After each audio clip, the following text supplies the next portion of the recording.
Great. So, good morning to everyone, and it's a pleasure to be here with you and with Professor Pedro Vieira. And we are going to talk a bit about internationalization. And I gather a few questions related to uh, opportunities, risks, threats, some tips of how can companies go international, how can we help our businesses being members of the IPBN, Ireland Portuguese Business Network, or just interested in participants in this webinar. Um, so I will start with the first question. Pedro, why is it so important or such a big opportunity for small, medium companies to internationalize? Okay. First of all, thank you for having me here. Please, no professor. You started with professor, but then Pedro was perfect, and it's fine. And well, what happened is that there are a lot of reasons for small and medium companies to expand internationally, and depends a lot on where they are. If it's their first move, if they already are in several countries and want to expand to one more. But the reasons are, some of them they just want to grow. Some they want to achieve economies of scale, take advantage of a specific competitive advantage that they have. Minimize risk is an important reason for several companies. Increase awareness and reputation. If they think about investment, they probably are thinking about reducing costs. And sometimes they just follow their clients, and their clients, go to another market. They are working together in Portugal or in Ireland, and they take them with them. And one more reason is the changes in the global value chain, and this has been happening a lot now in these uncertain times. So I would say that all these reasons can be seen at the same time as opportunities, and some companies can do it more opportunistic, some can do it in a more systematic way. But internationalization is definitely a big opportunity. And we also know that when we see companies in international markets, we see that when they adapt their products, services, or technology to those new markets, this encourages creativity and innovation. At the same time, they tend to become more flexible, because they face different requirements and demands from the different clients that they have around the world. So this is also something that pushes them to be more flexible and creative. And we also know that product life cycles can be extended when companies enter new markets. So these are opportunities as well, and if you want, they can be seen as advantages. And finally, sometimes we look to the markets just as export or investment destination, but they can be also a source of knowledge and trends. I lived in Japan in 1998, many years ago, and I recall to see a lot of things happening in Japan at the time that only 6 months, 1 year, 2 years later I saw happening in Europe. So you can see this process of being in international markets also as a source of information and for identifying trends. Later in 2005, I created a firm, international business consulting firm, together with a Portuguese and a Chinese friend. And at the time, I recall that we were, seeing there an opportunity for companies to expand because of the growing demand that existed in China. But when you look today to China, you see China's a place where technology, innovation, even some disruption in terms of everything that relates to e-commerce, for example, is happening. So it's another, if you want to put it like that, it's another opportunity for SMEs. It's also to learn and also to get know-how, competencies, etc. Very well. So that's very interesting some of the opportunities you mentioned, namely that you can start by having a strategy and going to a certain country and then grow with the knowledge you get from that market, so that you can learn what are the trends, and those trends can go from one country or one region to the other. And that's quite interesting. And make you more competitive at home as well. Sorry to interrupt, because with what you learn, it's not just a question of then you move to another market, taking advantage of that knowledge that you got, but you can be more competitive in your own market as well.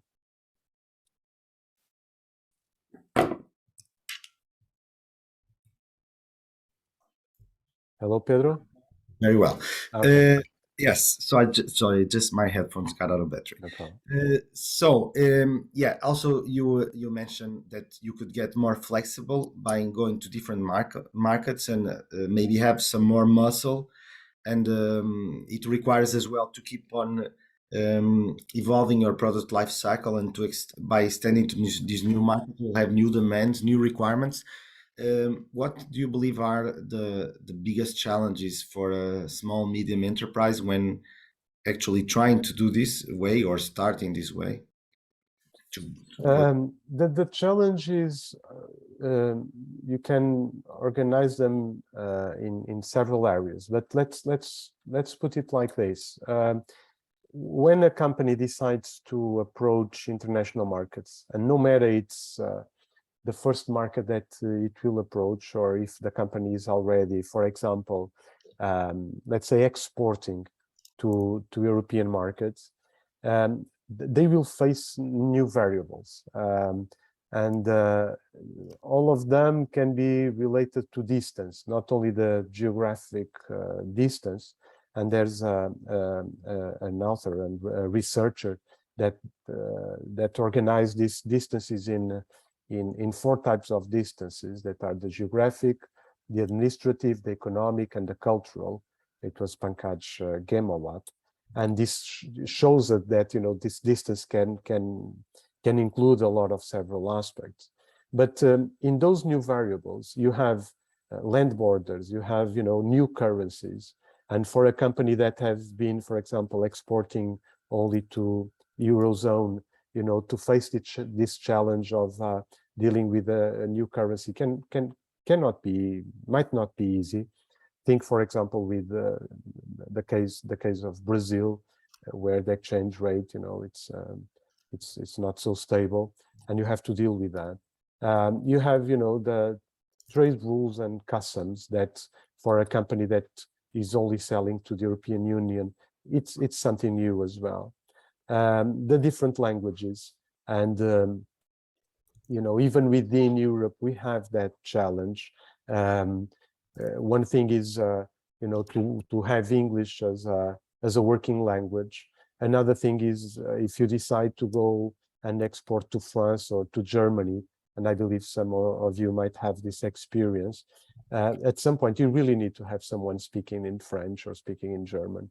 The same in Italy. You need someone that speaks Italian. So language is also a new variable, a new challenge. And then the cultural context that has to do with a lot of things, including, different values, different religions, consumer behavior. So all these challenges are the new variables that the small and medium-sized companies and the big ones have to face. But as the time goes by, and I think that now it's very easy to see that we need to talk about and consider other challenges and variables, such as geopolitics. In the last 10-20 years, I have never seen companies so worried about geopolitics as they are today. So this is definitely a challenge that the companies face.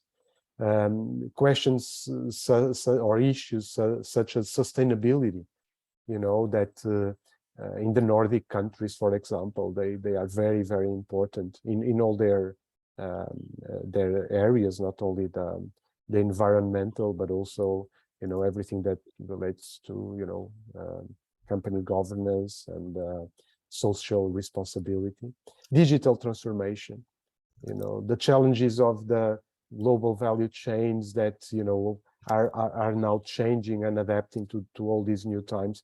So, you know, all these are challenges that companies have to face, and, you know, at some point they need to be prepared to overcome this type of obstacles and barriers. Very well.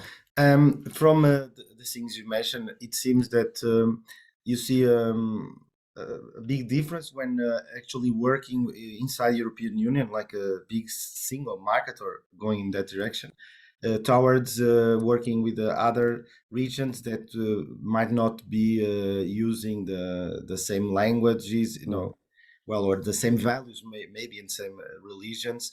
So IPBN is trying to facilitate relations between Portugal and Ireland, and trying to increase the investments on and relations between the companies and cultures, to make them closer.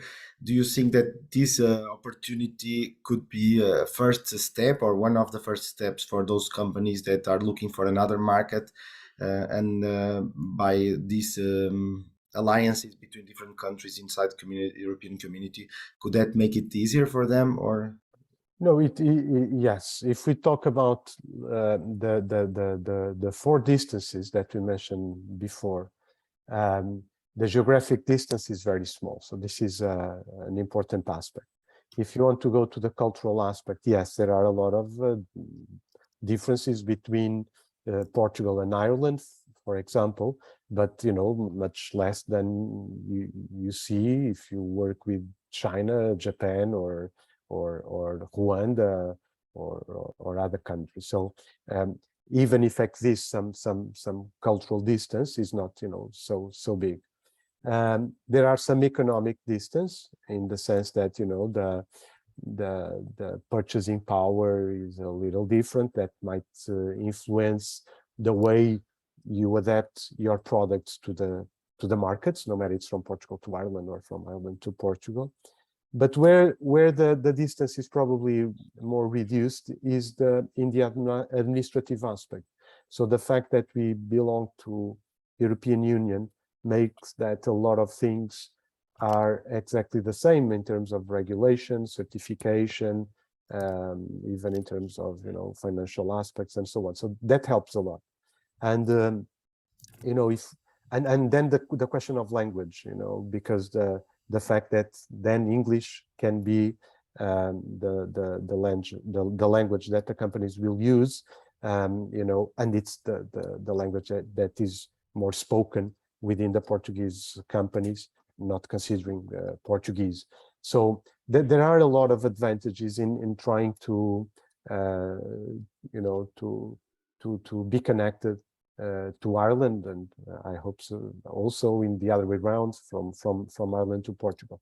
And you can see that also not only in terms of exports, but in terms of investment, tourism. So there are a lot of opportunities. And the good thing is that all those variables that I mentioned before, you know, it's difficult for companies from one day to the other to be prepared to deal with them.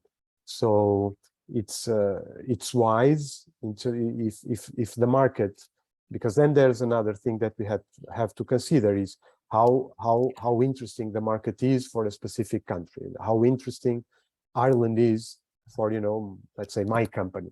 But let's say that, you know, yes, Ireland is in the top 5 or top 10 of the priority markets for me to approach.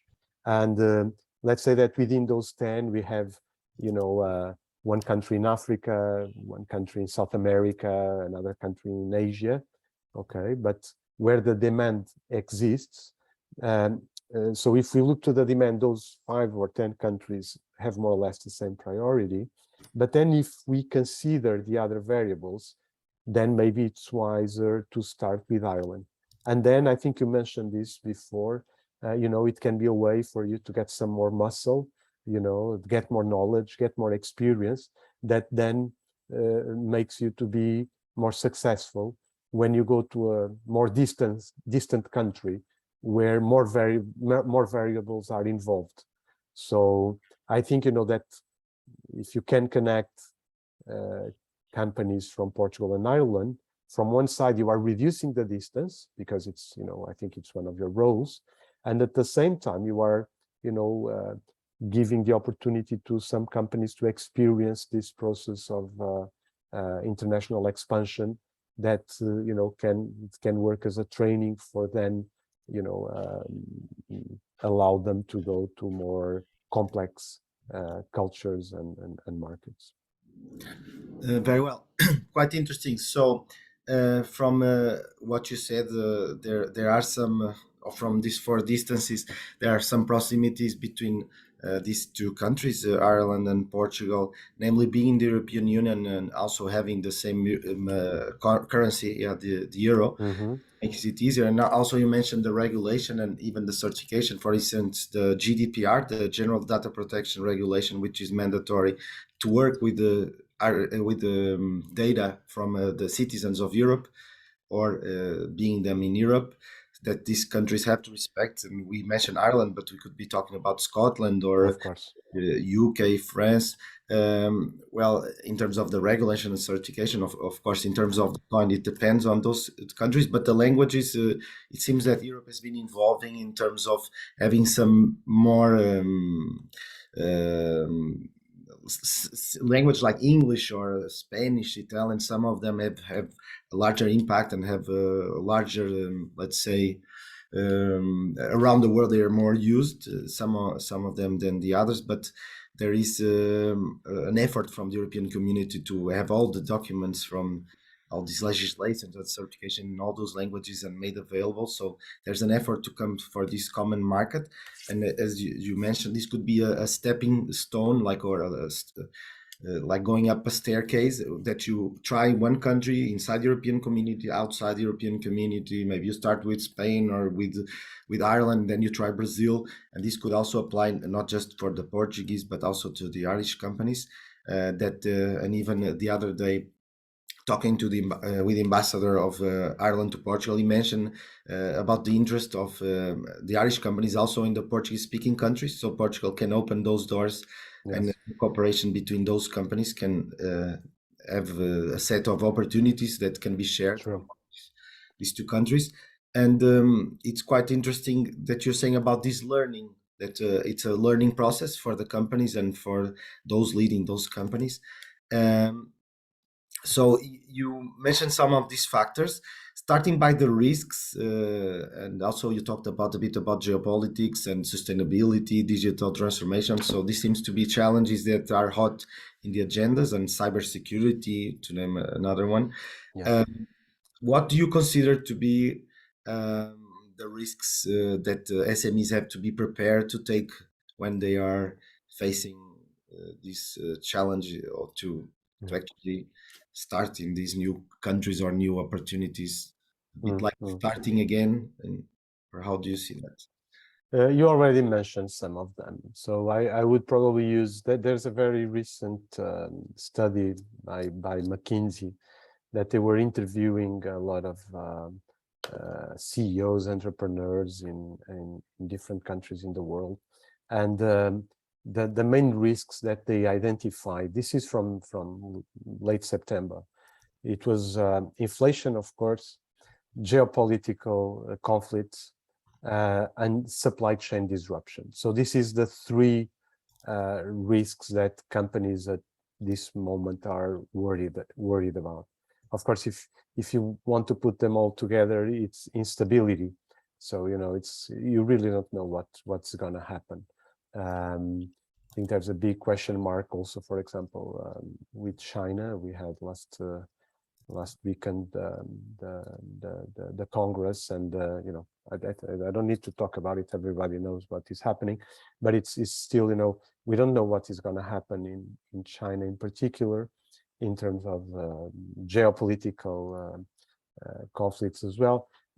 So these are the main risks, because some of the challenges we mentioned before, you can prepare your companies to face them. It's okay. I'm not experienced in dealing with foreign currencies. Okay, you hired someone or you train your people. But geopolitical conflicts, what's going to happen with the supply chains and how will they? You can try to predict, but it's more complex than some other variables that we mentioned. Yes, sometimes it feels a bit, in my opinion, that is a bit of a gamble. For instance, we had one of our customers that he predicted that the tourism was going to grow this year. So they work with the rental cars, and so he invested a lot in a new fleet because he thought that Portugal, being away from these geopolitical places that are very hot in terms of conflict or risks, that some of these markets either they can have some pocket of opportunity because of increasing, this case, in tourism, or other times even being closer to these places of conflicts can also give opportunities or to these threats. So it's sometimes it's a problem for some companies. Sometimes it can be an opportunity. Yes. That's interesting. But how can for instance, you said that for the foreign currency challenge that people can train or prepare themselves. What other obstacles that you think that the companies can prepare themselves, like if they were, can they train or prepare their companies for those that are more expected or in some way they. Okay, what can they do? Well, coming from a Porto Business School, I would say that, you need to invest in skills and people. You have to train your people, for sure. You have to have your people better prepared for all these challenges and obstacles that you face when you go global. Um, uh, I would say that, maybe now you have to use more scenarios rather than forecasting, in the sense that, it's difficult to plan for 3 years or 5 years time, as we were used to do in the past. And also, Pedro, as you mentioned, I think it's also very important to try to find opportunities, because they exist in every moment of crisis and uncertainty. Opportunities always rise. So, I think it's maybe it can be something new, or it can be an opportunity that you find because you are occupying a space that was previously occupied by another company, sometimes even a competitor, and for some reason, we left some space empty. So I would say that, these are just some clues, but in particular, to invest in your people, and so that they can be better prepared for all these challenges. Quite interesting. So, in terms of preparing for these challenges and obstacles, you mentioned that training could be a good opportunity. What sort of tools do you give in your course, or that you give your students or the CEOs collaborate with your students in order for them to exercise and to actually open their minds for being prepared for these new Okay. situations. Mm-hmm. Can you mention one or two? Yeah, I can. So at PBS, we are more and more involved in these issues of internationalization. So we have this executive master for international business. We also have some open executive programs that are oriented to these topics, and we always try to give tools to the participants. And some tools that I can mention is, for example, how to make a self-assessment, a good diagnostic of your readiness for approaching international markets. Am I ready to deal with those variables that we have been mentioning? It's a first thing that you always have to do. The second one, is how to select priority markets. It's normal to have companies selecting markets on a more opportunistic way. It's very normal, from small companies to big companies, startups, companies in the scaling up phase. It's like you find an opportunity and you try to take the best out of that opportunity.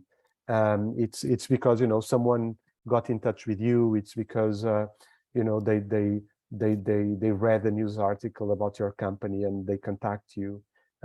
It's because you have a client in Portugal that then goes to Ireland and invites you to offer the same services there. If you are an IT company, just as an example, or if you are from the automotive sector, you were working with companies in Europe, clients in Europe, then the automotive sector moves to Asia, and you follow those clients that you have, and the industry as a whole. But at some point you cannot rely just on that. So, for example, another tool that we give to the participants is a tool that can help them to select markets in a more systematic way, using indicators, weighting them, and in the end you have a list of priority markets that then you should start approaching. For example, the expansion plan, it's very important that then you put all the information together somewhere, not only for you to have it organized, collected, and your decisions can be better sustained, but also for you to share with your teammates and so on. So there's a lot of tools, and then some tools that are more specific, risk assessment tools, tools for you to, for example, make your financial plans. But I would say that if you want, the basic ones that you should start is this self-assessment, is international market selection tools, and it's also the international markets expansion plan. Very good. So I'm a part of the IPBN North Committee, and I'm also a CEO of a company. And I had the chance to actually work with your business school, and we had a student, an MBA student, that was doing this priority selection, helping us doing this priority, which was very valuable.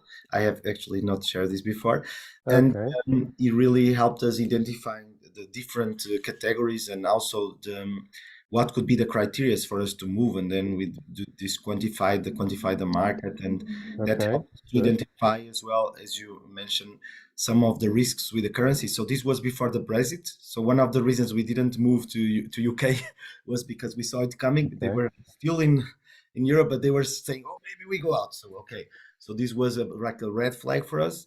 We thought, okay, we will not just that we had the pound that was a risk, but also because of the flotation, but also the geopolitical, and them trying to be more far away from the European community. And also we had their help to see where the rates, which, because you said the cost of living is different, and also the rates can be different. In our case, we are a service company, so we are consultancy business. So some of the countries like Holland or Ireland or some of these, they have high rates, which can be of interest for Portugal, or vice versa for Irish companies to actually invest in Portugal for nearshoring or for outsourcing, because they can find here excellent resources with quite good price compared to their knowledge, like in engineering and economics and like that. So congratulations for that to the business school. And I think that the other people that are listening here could maybe try to approach this IPBN initiative with your business school, to maybe have these opportunities for other CEOs, other companies, to do the same tracks. And you mentioned, indicators and priority markets, and then to have this expansion plan. And I agree, it's very important that you share this, because if you only keep this for the board or for the executive team, and the rest of the team might, as you said, see some opportunities with customers or with partners or suppliers that are moving to other countries or growing in other regions, like China, you mentioned. This case, they can bring you along, like you piggyback, going the back, and actually open these opportunities or share these opportunities. And also, IPBN was partnering an event in Dublin, which opened the opportunities in the embassy to Portuguese and Irish companies to talk and to see such opportunities.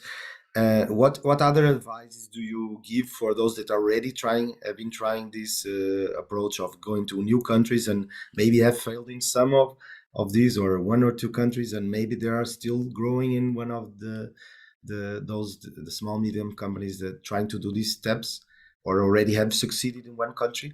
What do you recommend as approach to face those difficulties of internationalization? You mentioned one that is very important, Pedro, at some point when you were saying that, it's good that we have this expansion plan to share with the whole team. And because it's motivation and alignment, I would say those two. That is, for example, in your company, you might be, completely motivated to approach new international markets, but, someone in your team, I'm talking about C-level, it's not, or, was not as motivated as you are, or you have the people in the, now not talking about IT, talking about, for example, a company that produces something, and you have the COO or someone in the production area that, it's no, this is just bringing me complexity, it's I have to stop what I was doing to make, some samples or a small order to another country, so you need to have, first of all, alignment. Everyone needs to know why you are doing this. What are the reasons behind this decision that we took to move to other countries? They need to be aligned in the strategy. So, okay, we know why is that country and not another one, and what that requires in terms of, product adaptation, technology adaptation, services that we have to offer that we were not offering before, certification, this and that. So, this alignment is very, very important. Then you need to know the markets very well. It's no matter it's silent. And sometimes, now let's go back to the distance. That is, sometimes when we think the distance is not so high, we tend to ignore some of the differences. It's no, we know the market very well. It's so close. I have been traveling for Ireland for many years, on holidays, or but then, you need to know the specifics. And sometimes we don't do enough research, and we don't know the markets so well as we should. Then you need to understand, we talked about that before, if I'm prepared to do this move, do I have the conditions to go, to Ireland? Okay, I have. But what if I'm not talking about Ireland, but Saudi Arabia? Do I have the conditions to do it? Am I ready? Then, you have to prepare the strategic plan and include everything there, from the entry modes. Do I know what is the best strategy to enter that country, or what is the entry mode that better fits my strategy, and all necessary adaptations that you have to make to your product, technology, or services. And then have, of course, a financial plan, and a very strong risk assessment. So make a very strong risk assessment, and have the scenarios, as we were talking before. So I think, if you do this, you for sure will be better prepared to approach and be successful in the international markets. Very well. So here, so you mentioned a few steps, or I could understand some of some check marks or checklist, namely to know the market well, to align your motivation between your employees and the different management levels, and as well, you mentioned, we have to do this self-assessment. Are we prepared to actually move to this region or this country, being Ireland, Saudi Arabia, Angola, Brazil, and to prepare this strategic plan? the financial plan, do the risk assessment, and finally, you mentioned also the scenarios. So going to the risk assessment. So this is we see a trend in the last years, even on the things you mentioned before, such as certification or compliance, that there has been an increased focus on the risk analysis. So before, risk was something, okay, we do this.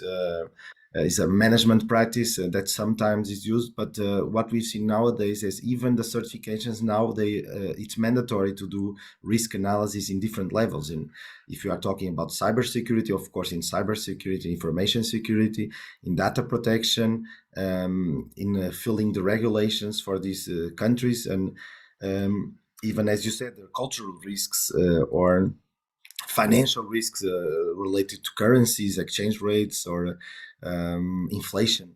So there's a few to mention. Is that something that you see when you talk to companies, that companies are aware of this, and are they Yes, sensitive? now they are. Now they are. And actually, I'm going to take advantage of something that was written here in the chat. I will reply to both comments, but I will start with the second one. That is, what about the risk of protectionism we have seen in the US? And I would say that people start paying more close attention to risk with, for example, the Arab Spring.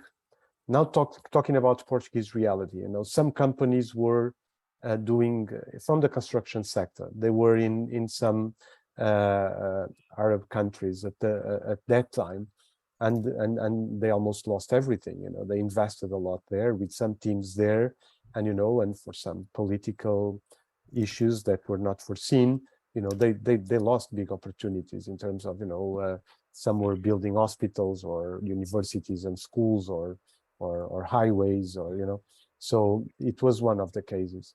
And then we had this protectionism, and in particular the clash that we saw between China and US, and all the protectionism that came after that, also between Europe and China at some moment.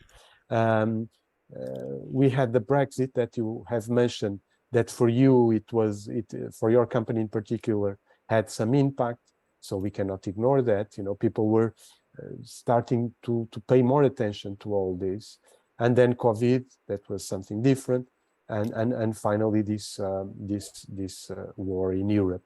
So I think that little by little, the small paragraph about risk, and maybe just one small tool and some comments that existed in the plans, they suddenly they suddenly transformed, in bigger, they got a much bigger importance than they were having before. So for sure now, Pedro, the companies are analyzing it with much more detail. No matter it's the ones that I mentioned, the ones that you mentioned, or some that can be more specific for a company in a particular sector or vertical.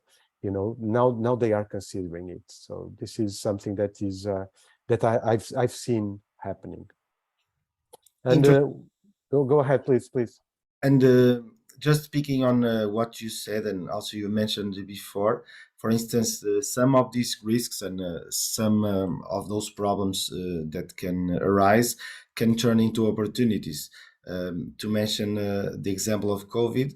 So everyone saw COVID coming. So first it was like, oh, that's just China.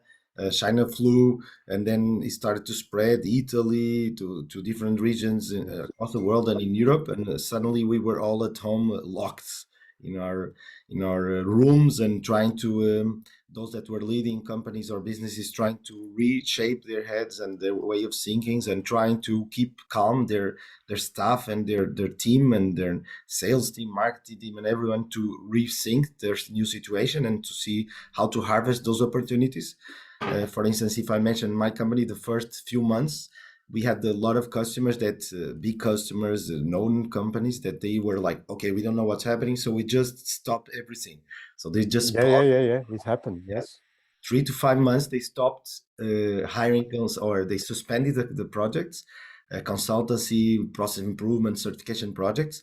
And then suddenly what we saw was, so this started maybe in March 2020, in a few months. And when we reached after the summer, that people saw, okay, we survived. Okay, there were losses, life losses, and also some business losses. But suddenly saw the opportunities, the market start to reshape and to move. And for us, in September that year, our business just went very fast again. So this was like, okay, we were managing that risk, so we kept everyone and we kept hiring because we saw that also the opportunities start to rise. And in 2021, some of the tech related businesses saw a lot of growth. So on the beginning of 2022, so they tried to take this opportunity of COVID and of the remote work and being possible, having the possibility to work for different and distant markets, namely in digital transition, as you mentioned. So, have you seen, in your opinion, of course, depending on the industry or services and products we are talking about, this can be very different. But from what you saw, uh, how have the companies reacted for this specific example of COVID? Those that have overcome and came out better, like in our example, we increased our results and sales by more than double. How have they done to manage those risks? What have you saw as actions, or so that we take this an example for other risks that we will be facing in the internationalization, and that can be actionable. It's a good point, Pedro, because I think that happened to a lot of companies that, they just stopped everything. Some of them for example, if you think about a more industrial type of company, they stopped to be better prepared, all the even hygiene conditions that they needed to create and all that, but also expecting to see what was going to happen, but then what happened to some of them, it was exactly what you said, is that but suddenly the market demand started growing again and much faster than it was before. And I think, Pedro, I'm not taking much time on this, but I think there's a good learning practice there. That is, you should be prepared for example, this crisis that a lot of people is saying that will happen. Okay, let's be prepared for that, but then let's be prepared for when the crisis finishes. So you need to anticipate also everything that you need to do, so that suddenly the demand from a particular country or from the world as a whole, the demand starts growing. Are you ready for that? Because that's a fantastic opportunity for you to conquer some market share, for you to grow, etc. So I think that when we look for what we have to face now, is that, okay, am I ready for the worst? But at the same time, and am I ready for the best that can come afterwards? And the same about particular markets or concrete markets. That is, okay, I'm approaching the Brazilian market, that is a continent, or the US market. I know that everything in international business is little by little. You usually don't get a huge demand from one month to the other. So you need to, okay, this takes time, but what if everything goes perfectly well, and then the demand, it's really, very big? Am I ready to face that? I would call it good challenge, good difficulty, if we can say so. So I think it's that's the point, is to be prepared. These are the scenarios again. It's you need to be prepared for several different things. Very well. So a bit of a provocation now. So are you a Darwinist when it comes to what the companies need to face and to be prepared, and that those that are fittest and fastest to adapt? Do you believe, for instance, for the new risks or for new challenges, and we talked a bit of the COVID, but now the recession, for instance. Do you believe that after the storm, will be a lot of mushrooms, new businesses, and even after some companies die out or lose their market shares, that some of the companies that are here listening today could take these opportunities to grow their market and take over some of these spaces that are left empty? Or what? Yes, I think so. In 1998, when I was in Japan, some small and medium-sized companies from Portugal, that were visiting the market, they were, saying, well, maybe, this is just for big companies with a lot of resources, money and people.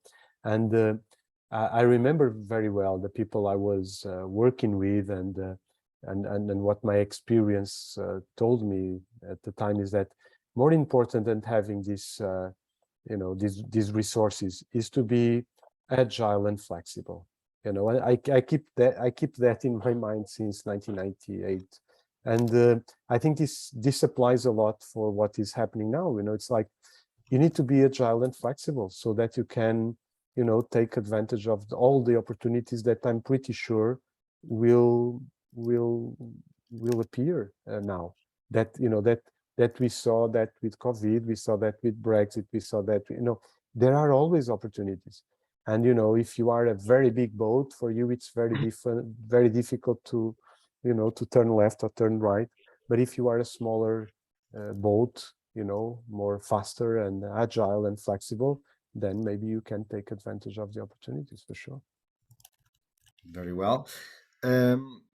Okay, we saw this in the city. I live in the city of Porto. We saw this also with the restaurant business and the tourism business, as that some of the businesses that could actually survive, which was very tough for 1 or 2 years, they have grown quite spectacularly after this crisis. And of course, new players came and new investors, and there's a very hot, let's say, restaurant market here. And I guess this is happening in a lot of in Lisbon and in a lot of other Dublin and a lot of other capitals and regions. In the tech sectors and the technology sectors, you have you followed from a close distance some of these companies are facing these challenges, and in terms of scenarios that you also mentioned as one of the techniques or one of the how can the companies, or how do you see them, or how do you help them actually coming up with these different scenarios for the different risks or the different opportunities? Do you teach such tools in your course? Yes, and I don't know if this is if this can be challenged. What I'm going to say, but from my experience in terms of assisting companies in approaching international markets, I don't see a so big difference between an industrial company, a services company, and a IT company, let's say agtech, nedtech, health tech, insurtech. At some point, the way of approaching the markets and getting clients is the same. Of course, if you are in a direct to business, direct to consumer business model, yes, then the things change. The way, what you have to do to be successful in a market, changes a lot. But if we take that small part, it's a lot business to business, a lot. And if it's business to business, then, what you have to do is to everything that we have said before, define very well the entry modes that are a possibility for you, who your potential clients or partners are, and prepare yourself, prepare a plan, see if you are ready, and go to the market, not knock at their doors, present yourself. Sometimes you are an insurtech, but your client, or let's put it differently, you are a health tech and your client is an insurance company, and you have to approach them, and you are not selling directly to everybody in the world that can.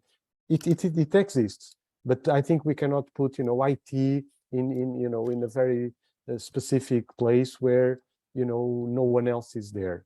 I don't see it like that. I think there's a direct to consumer is different, but you can be a startup, you can be a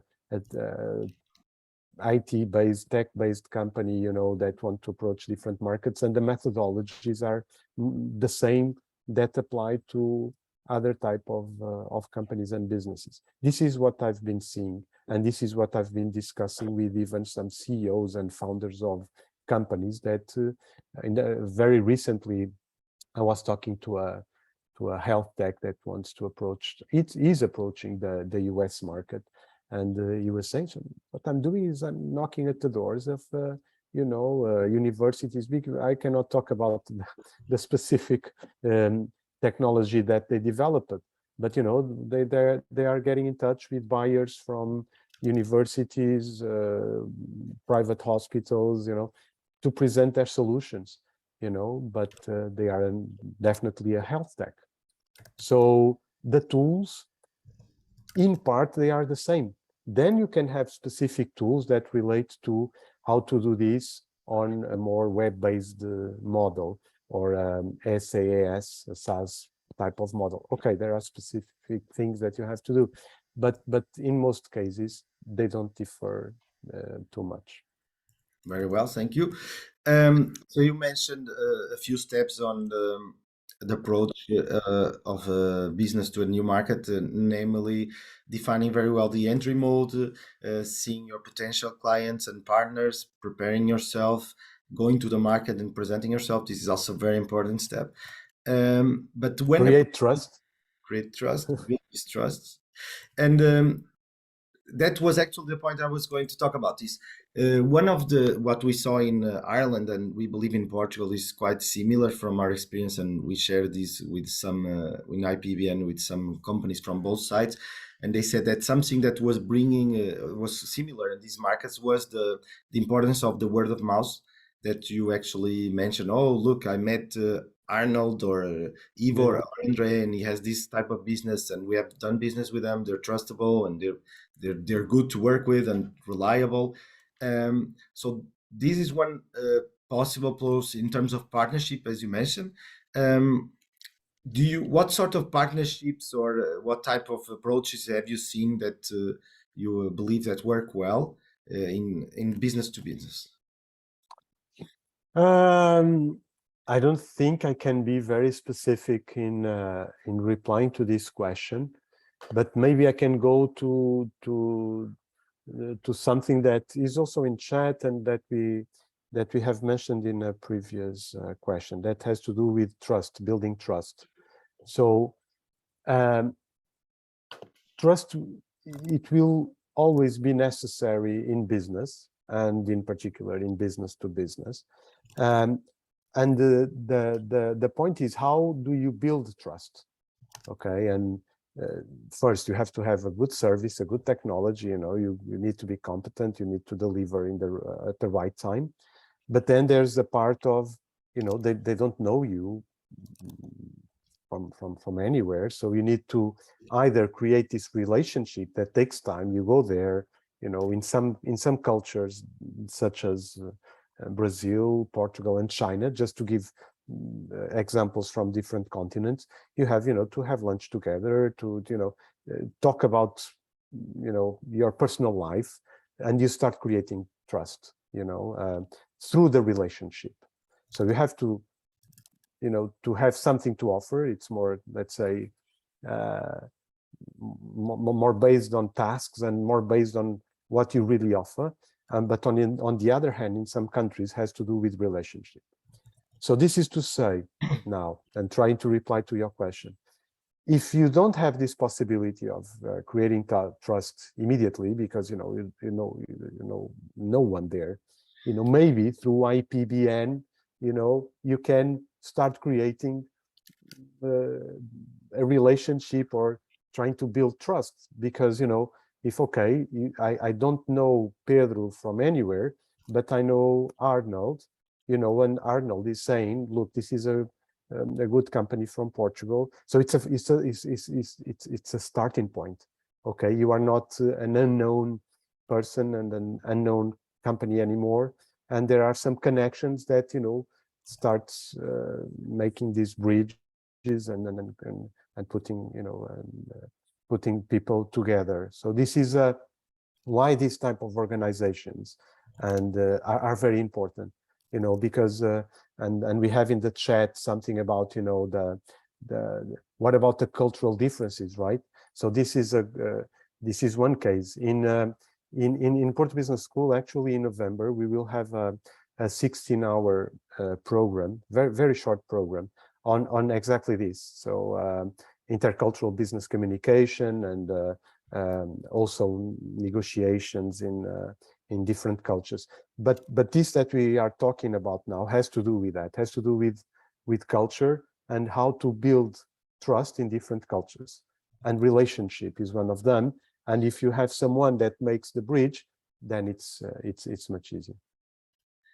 Well, okay, sorry, Pedro. I think this is really great conversation. We're just coming to the hour, so Yeah, I saw now. It's 11 already. it's going fast. It's really interesting. So thank you very much.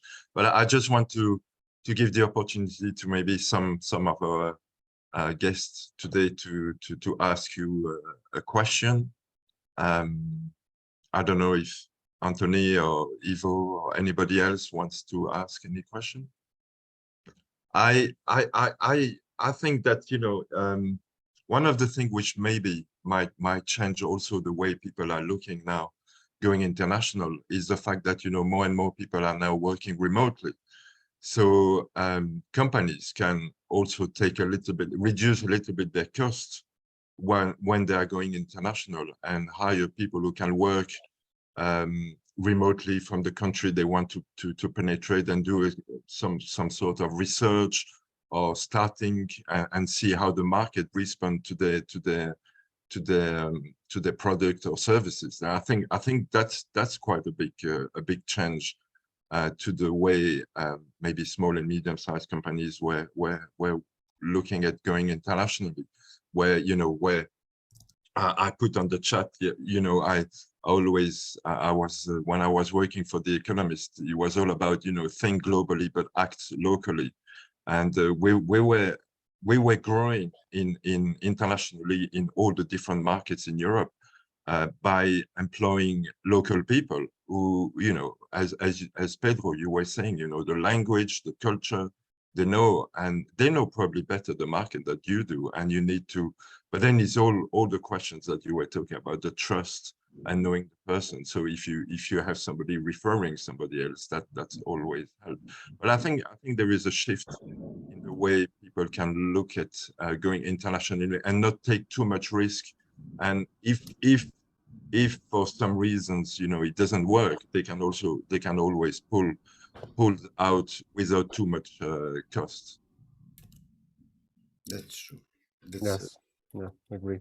And it's also a question, Arnold, of getting the competencies where they are. So you with the remote work, and if we think about, for example, what we call the born global companies, that they might not be anywhere. They don't need to be everywhere, but they need to have the capacity of getting the skills, the competencies, the resources anywhere. And in this case, with the remote work, it's easier if you know that there's someone in South Africa or in Chile that is the best person to work in this new startup that you are creating. It's much easier to have that person working for you than before, where you would have to invite them to come and install them and all that and all that was being demanding, so required. So yes, this helps a lot. Yeah.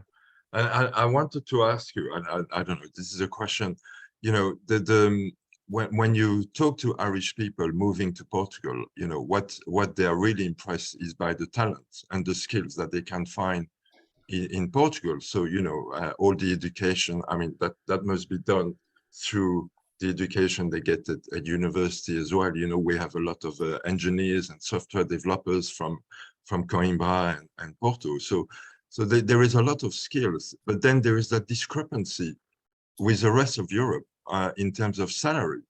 And maybe I think there is a trend maybe in the tech world is maybe a little bit different, and that the salary are increasing in Portugal. But how do you explain that? How do you explain the discrepancy between, you know, and also people come to Portugal because the language, I mean, the young generation, all of them speak English.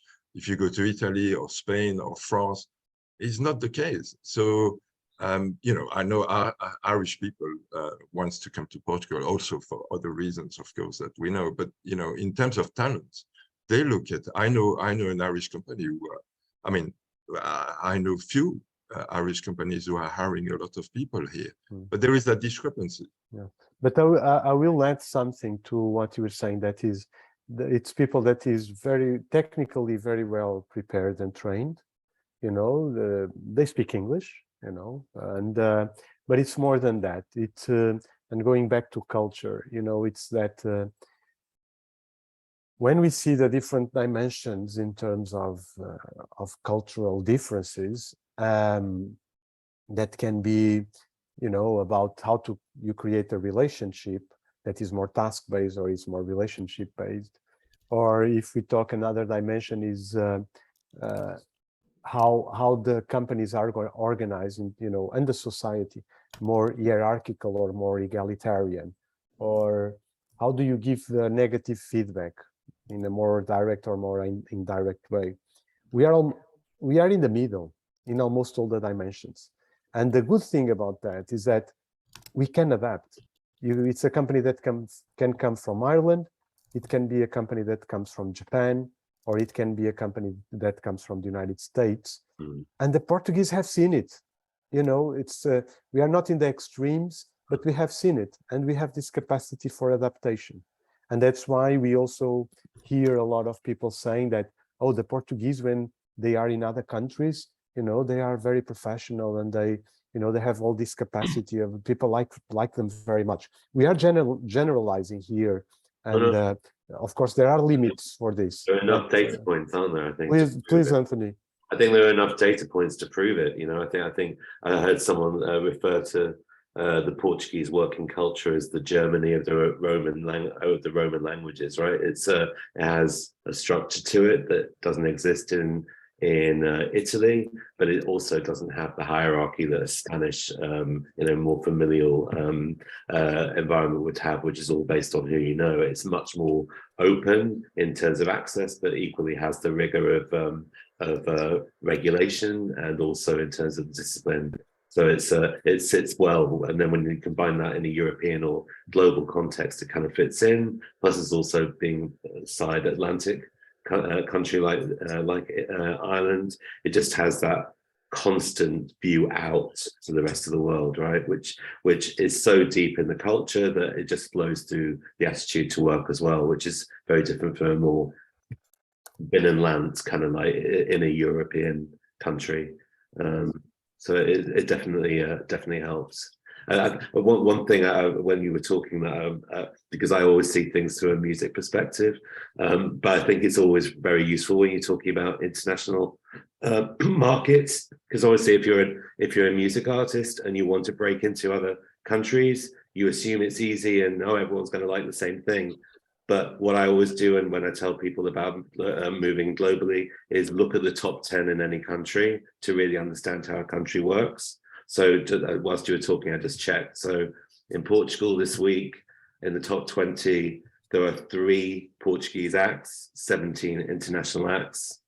In Ireland, there isn't one single Irish act. It's 20 international acts. Okay. In Italy, there isn't one international act. They're all Italian. Okay. And in Spain, they're all Spanish speaking. 15 are from Latin America and 5 are from Spain, not one English speaking act. And so from that, you really understand the culture, right? I mean, and you have such huge data points when you look at that data on a weekly basis. You can really understand that. Do you stand a chance in like launching in Spain and you've got a great song? No, you don't. You don't bother. Should you fly over to Italy and do 10 TV shows with a UK hit? No, pointless. But go to Ireland, go to the US, absolutely try it. And if you think of that as a way of thinking of how easy and how, or more importantly, how hard it is to launch a product, look at music, and because that's all available and it's a very easy data set to look at. It's a fantastic example. You know, Yeah, it's very great. good. Yeah, It's excellent. Andre, you were about to say something? No, we cannot hear you.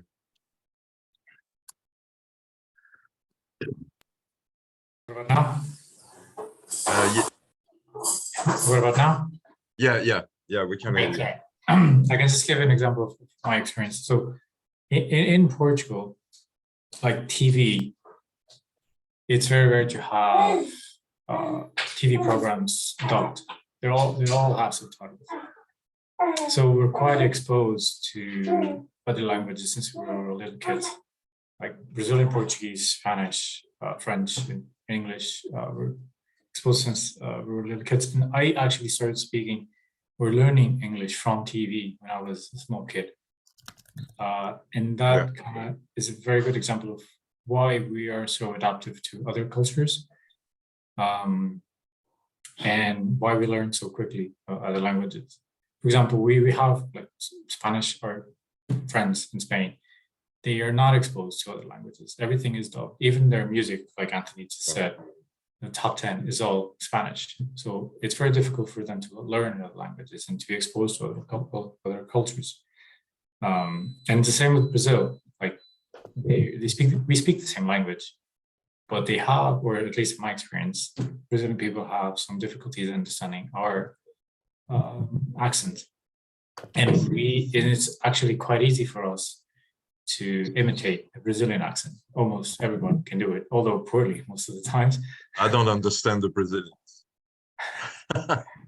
Well, luckily we do, but they have trouble with our accent. So this kind of is just my 50 cents experience of why we're open to other cultures. Yeah, absolutely. It's a good point. Yes, Andre.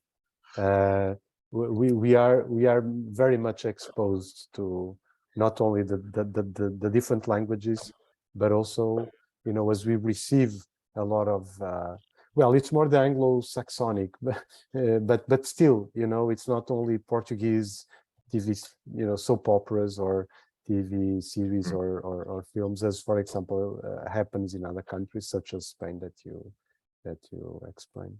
It's true. Okay, I mean, I think we covered a lot. That was really interesting. Really enjoyed it. So I will probably stop now the recording, but let me